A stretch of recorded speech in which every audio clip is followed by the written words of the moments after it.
my channel. Today I have a very special recipe for you. We will be making bagels. My husband and my daughter can eat a bagel every single morning before school and work, and they do most of the time. So I was buying them at the store, and I still supplement with store-bought bagels. My daughter eats those, but my husband was having a reaction to wheat. He's not gluten intolerant. Anyway, that's a whole nother video. But I decided to try to make bagels at home. And it can be kind of intimidating at first when you're working with dough, if you've never worked with dough before. But let me tell you, this recipe is so easy and foolproof. It's just 5 simple ingredients.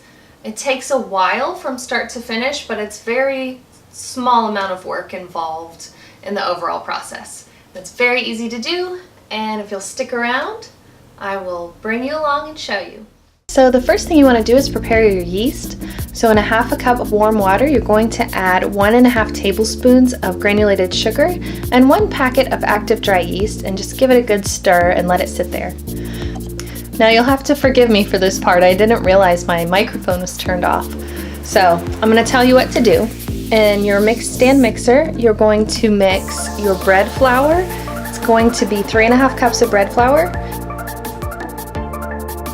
and 3.5 teaspoons of salt, and then you just mix it and make a little well in the middle of it. And in that well, you're going to pour 1 cup of warm water and your yeast mixture once it's gotten all foamy and bubbly, and then give it a good mix. You're going to just put it on stir, and if you'll watch it, you'll see it looks kind of dry. You're going to want to add more flour. Don't. Just let it go, and you'll see in just a moment it's just going to pick up all that flour from the side. It's going to get incorporated, and it's going to look really nice in the end. Now I'm just going to pause here to show you another option. If you'd like to make cinnamon raisin bagels, while your dough is mixing, you want to soak raisins in hot water while it's mixing, and then once you've gotten your dough all combined, before you let it rise, you're going to put it out on a work surface and spread it all out like you see. And then you want to drain and squeeze all that extra moisture out of your raisins, and then just sprinkle them on top. I have about a 1/2 cup of raisins here. So just get them all sprinkled on top of the dough, and then you want to put some cinnamon on top of that for your cinnamon raisin, just however much looks good to you. And then you're going to hand knead this.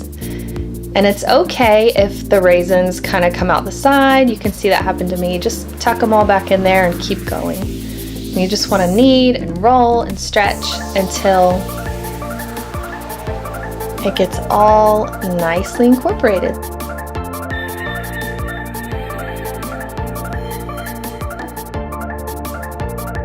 Okay, back to our main recipe.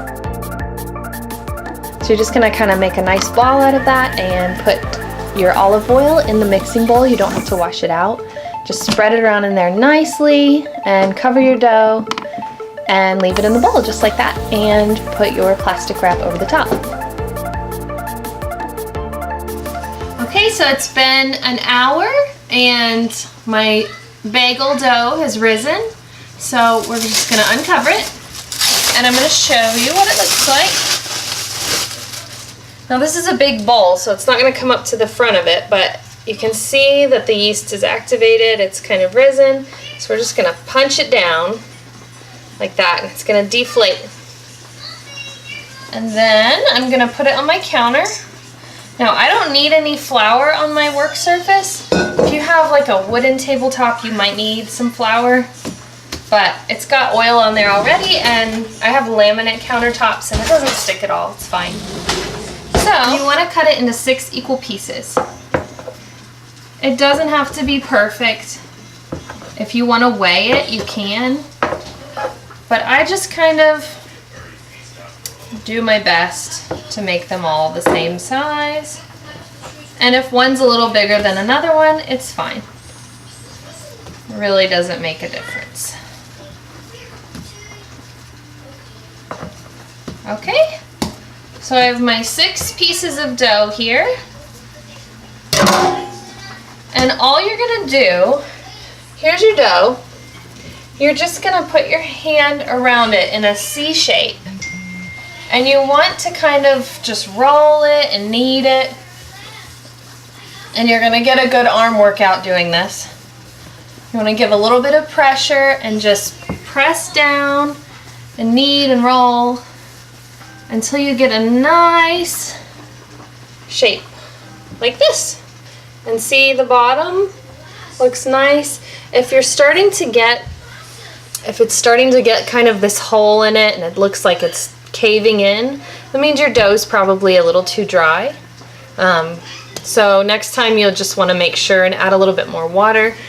I had that happen a few times, and they're not the prettiest bagels, they still taste great, so it's not a big deal. Let me show you an overhead view here. This is just continuing to make these little dough balls, and it's just going to take practice to get the hang of it. So once you've finished making all of them, the next thing you're going to do is to poke a hole in the center of the bagel with your finger and then just kind of pull and gently stretch them out into a nice shape of a bagel. They're going to look a little small, but it's okay. Then you're going to cover it with plastic wrap and let it sit while you fill a pot with water and get it to boiling on the stove. Once you get it to boiling, you're going to set a 3-minute timer and drop your bagels in one by one. At a minute and a half, just flip them over. And then when your timer goes off, you're going to take them out and lay them on a baking sheet. I line mine with parchment. You can use silk pad if you'd like.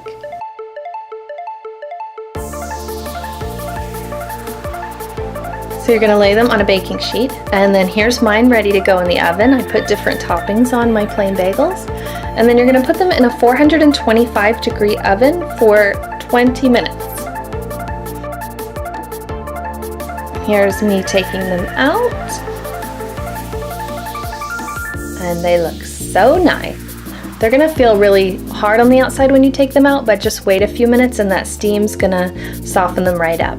Here's the cinnamon raisin one. You can see the raisins are nicely dispersed and it tastes great.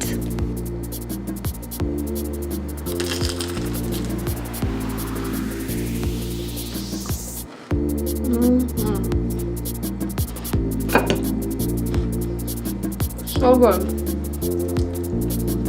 Thank you all so much for watching. If you tried this recipe, please let me know down below in the comments if you liked it. Give this a thumbs up and stick around and subscribe if you like what you see. I have lots more to come.